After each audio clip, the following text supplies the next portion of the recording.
राज्यपाल ने कहा कि द्वीप समूह में विधानसभा नहीं है, इसलिए यहाँ के जनप्रतिनिधियों के विचारों को गंभीरता से लिया जाना चाहिए।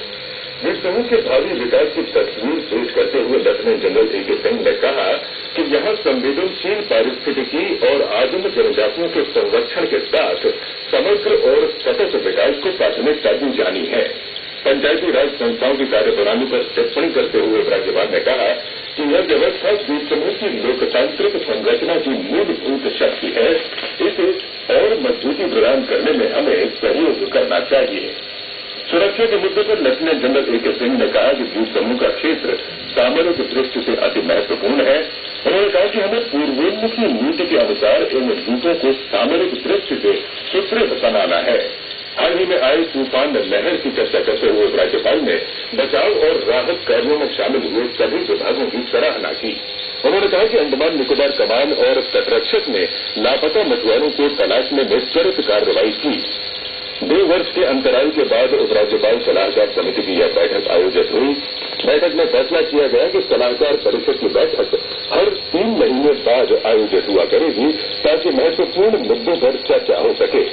बैठक में प्रशासन के मुख्य सचिव आनंद प्रकाश ने द्वीप समूह के विकास के बारे में प्रशासन का दृष्टिकोण प्रस्तुत किया।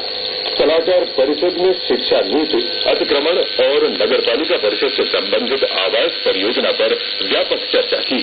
बैठक में सांसद विष्णुपद रे के अलावा प्रदेश कांग्रेस कमेटी के अध्यक्ष कुलदीप राय शर्मा, भाजपा के प्रदेश अध्यक्ष विशाल जौली, अन्य प्रमुख राजनीतिक दलों के प्रमुख, नगरपालिका परिषद और जिला परिषद अध्यक्ष, कार निकोबार आदिवासी परिषद के चीफ कैप्टन, राज्य समाज कल्याण बोर्ड प्रमुख और पंचायती राज समितियों के प्रतिनिधि शामिल हुए।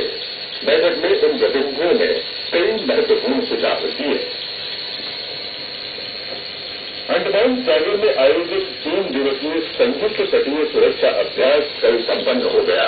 इस अभ्यास में अंडमान निकोबार प्रशासन, police, marine police, IRBN, CISF, custom, मत्स्यिकी, वन, पत्तन प्रबंधन बोर्ड, राजधानी सेवा निदेशालय, तटरक्षक तथा रक्षा सेनाओं के तीनों अंगों ने भाग लिया। तटीय सुरक्षा अभ्यास का समन्वय अंडमान निकोबार कमान मुख्यालय में संयुक्त संचालन केंद्र द्वारा किया गया। इसका संचालन क्षेत्रीय तटीय सुरक्षा केंद्र की ओर से किया गया। पहले चरण के अभ्यास में सभी एजेंसियों के अधिकारी शामिल हुए।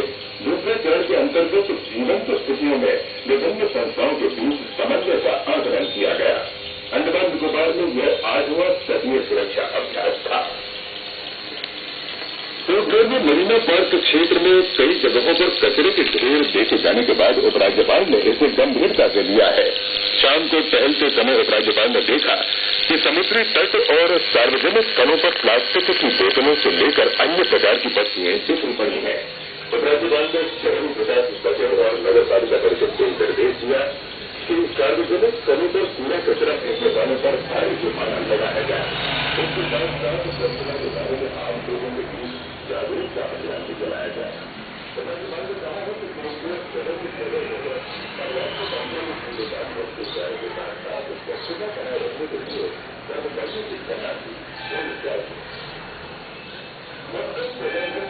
गवर्नमेंट और सिविल जूनियर इंजीनियर पद के लिए आवेदन जमा करने की अंतिम तारीख आगे बढ़ा दी गई है। अब आवेदन 30 नवंबर के बजाय 15 दिसंबर तक स्वीकार किए जाएंगे। प्रादेशिक समाचार आप आकाशवाणी पोर्टब्लेयर से सुन रहे हैं। समाचारों में आगे प्रमुख है मछुआरा बचाव, चिकित्सा शिविर, जहाज और फुटबॉल।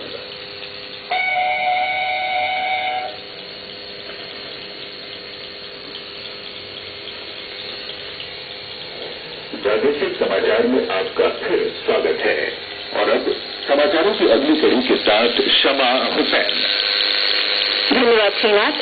भारतीय तटरक्षक ने पिछले बुधवार को अंडमान सागर में फंसे 7 और मछुआरों को बचा लिया।